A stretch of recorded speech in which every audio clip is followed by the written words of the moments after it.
pertanyaan selanjutnya, Ustaz. Tafadhal. Assalamualaikum. Waalaikumsalam Saya warahmatullahi Umar wabarakatuh. dari Kalimantan ingin bertanya, ada satu kampung di dalamnya penuh kemaksiatan.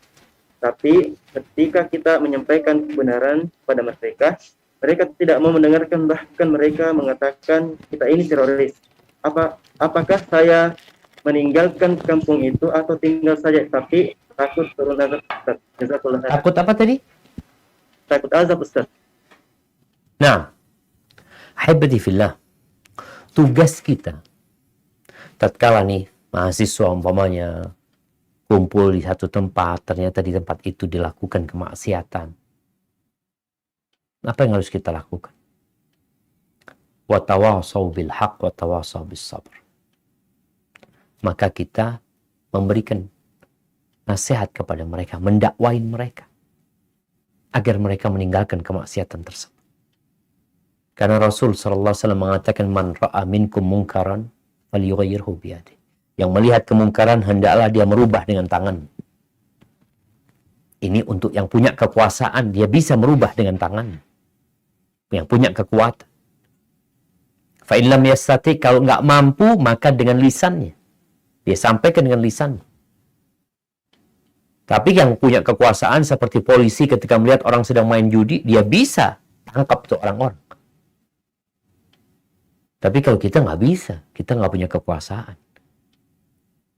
Ketika orang-orang berzina di sebuah hotel, yang punya kekuasaan bisa menggerebek mereka, menangkap mereka, memberikan hukuman kepada mereka. Mereka merubah kemungkaran dengan tangan. Pihak kampus umpamanya, ketika melihat ada satu tempat yang digunakan untuk mesum di kampus, bisa tuh ditangkap orang-orang itu.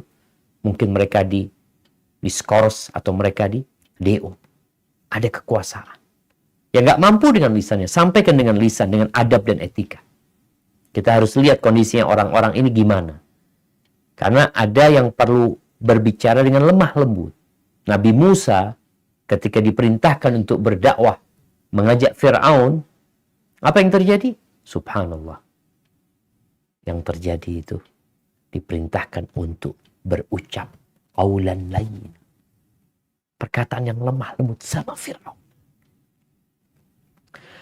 Baik. Kalau nggak mampu, Ustaz, kayaknya Ana udah ngomong, tadi kan disebutkan udah ngasih tahu, udah ngomong, maka kita mengingkari dengan hati kita.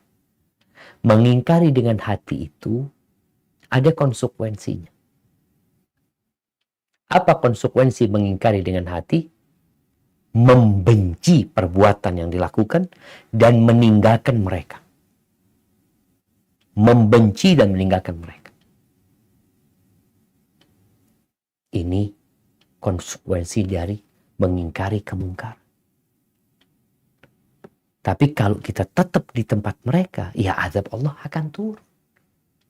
Rasulullah SAW mengatakan, ana bari'un, aku berlepas diri dari seorang muslim yang dia duduk di meja yang diputar di situ minuman keras. Dia nggak minum, Ana nggak minum, Ustaz. Nah, alhamdulillah Anda bisa jaga diri. Tapi engkau ada di tempat itu, seharusnya engkau meninggalkan tempat itu. Maka hendaklah kita berusaha, walaupun mereka akan membuli kita, ini itu macam-macam, mungkin kita nanti nggak punya sohib, subhanallah, carilah sohib-sohib yang baik, yang akan mengantarkan kepada Allah Azza wa Jalla. Barakallahu fikum.